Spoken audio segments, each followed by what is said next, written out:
the Ukrainian city where Russia is still advancing. Almost 8 months on from Russia's invasion of Ukraine, its forces are struggling while Ukraine has advanced and regained territory in the east and south. In the eastern Donbass region, the city of Bakhmut remains a Russian target, however, and its troops are making progress. The city reverberates to the sound of constant shelling, day and night. It's been going on for weeks. Most of Bakhmut's 70,000 citizens have already fled. Those who remain are mostly the elderly. They're living without running water or electricity. A small queue had formed for the latest evacuation, with volunteers still bravely driving a minibus in and out of the city. Alina, who's nearly 70 years old, was among those waiting to leave. People are exhausted, she said, as yet another barrage rocked the city.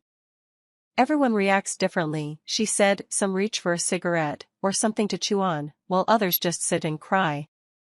Life had become too hard, she said, having to cook food on an open fire and fetch buckets of water. I curse the one who started this war.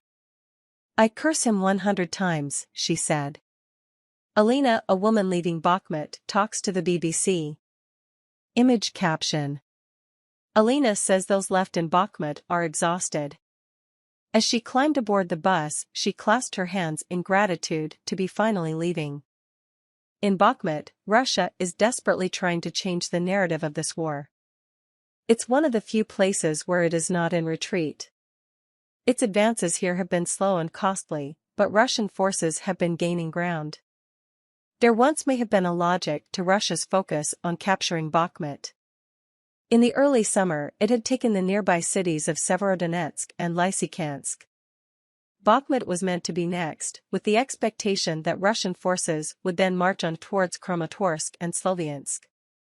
But that was before Ukraine launched its surprise counteroffensive in the east and south. Russian forces have been pushed back further north. The cities of Kramatorsk and Sloviansk are no longer in range of Russian artillery, as they were in July.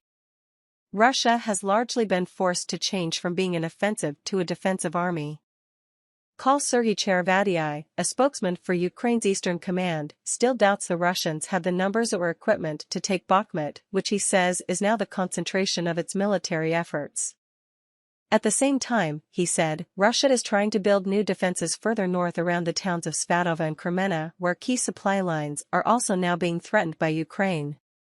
A Ukrainian army spokesman, Cherevadii, speaks to the BBC, with destroyed Russian vehicles in the background. Image caption. Ukraine says Russia is sending decades-old equipment to the front line. Cherevadii told me much now depends on how many additional forces Russia can mobilize and the quality of those reserves. So far we're seeing that they're of poor quality and they do not have enough weapons. I met the colonel in a scrapyard of destroyed Russian tanks and armored vehicles near the recently liberated city of Lyman. It's the image of the Russian army Ukraine wants to show the world it is still restricting access for journalists who want to go to the front line.